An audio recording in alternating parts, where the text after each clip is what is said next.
Pelaku menggasak 3 motor di sekolah swasta di Bandar Lampung pada tanggal 9 Januari tahun 2025 sekira pukul 7.00 waktu Indonesia Barat. Ketiga motor tersebut merupakan milik siswa di sekolah swasta di Bandar Lampung tersebut. Kapolsek Kedaton, AKP Budi Harto mengatakan pihaknya menduga ada 3 orang yang menggasak motor milik pelajar tersebut. Pelaku menggasak saat korban sedang belajar di dalam kelas. Para korban juga sudah membuat laporan di kepolisian terkait kehilangan 3 unit motor tersebut. Ia mengatakan pada saat kejadian memang kondisinya saat hujan. Sementara security atau satuan pengamanan tengah berada di atas. Kemudian pelaku dengan leluasa menggasak ketiga unit motor tersebut. Polisi juga telah mengamankan CCTV. Dalam CCTV tersebut juga terlihat ada 3 orang yang melakukan pencurian kendaraan bermotor tersebut. Polsek Kedaton telah melakukan imbauan terhadap sekolah-sekolah untuk melakukan pengawasan di lahan parkir.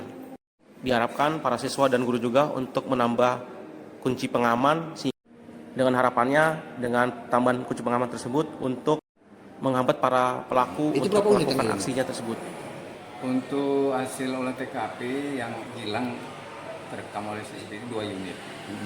Tapi Kalau yang sebenarnya ada 3. itu dalam hari yang sama itu. Dalam satu hari yang sama. Modusnya gimana sih, Bang?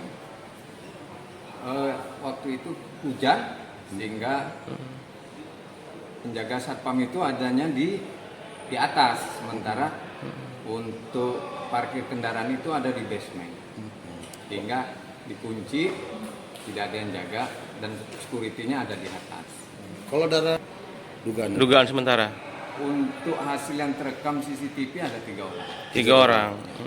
memang Pagi hari pada hari saat belajar. yang belajar. Jam berapa itu, Bang? Diperkirakan pukul 7. Oh, masih pagi banget ya. Ini dalam proses penyelidikan dari hasil CCTV yang kita peroleh.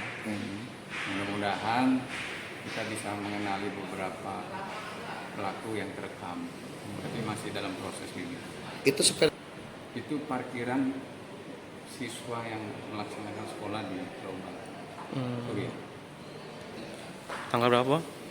Itu kejadiannya pada hari Kamis, tanggal 9 Januari 2025. Ya, kami sudah berkoordinasi dengan sekolah-sekolah, termasuk Global Surya, melalui Babinsa Prima. Kita ingatkan untuk setiap perparkiran kendaraan itu harus tetap ada yang menjaga. Jadi agar sepeda motor pun harus diberi kunci tambahan.